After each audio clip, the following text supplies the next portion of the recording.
এক সপ্তাহের বেশি ঘাড়ে ব্যথা থাকলে বিশেষজ্ঞ চিকিৎসকদের পরামর্শ নেওয়ার পরামর্শ বিশেষজ্ঞদের।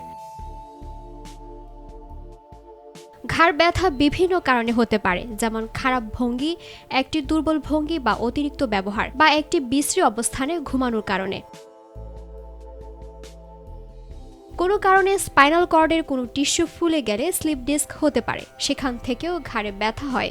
বাঁকাভাবে শুয়ে থাকলে ঘাড়ে চাপ পড়ে, সেখান থেকেও ঘাড় ব্যথা হতে পারে। এ ধরনের সমস্যা হলে অন্যদিকে ঘাড় ঘোরানো অসম্ভব হয়ে পড়ে।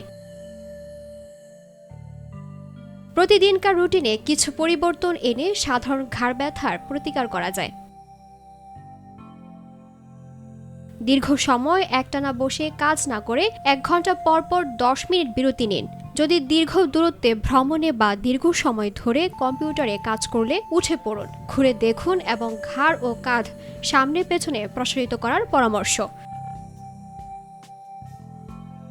বিশেষজ্ঞরা বলেন, কাজের টেবিল, চেয়ার ও কম্পিউটার এমনভাবে সামঞ্জস্য করুন যাতে মনিটর চোখের স্তরের সমান থাকে।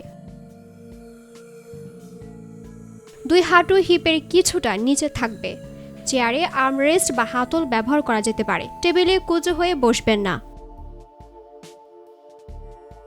চিকিৎসকদের মতে ধূমপায়ীরা ঘাড়ে ব্যথা হওয়ার উচ্চ ঝুঁকিতে থাকেন, তাই ঘাড় ব্যথা থেকে মুক্ত থাকতে ধূমপান ছেড়ে দিতে এবং কাঁধের উপর স্ট্রেপ সহ ভারী ব্যাগ বহন এড়ানোর পরামর্শ দেন।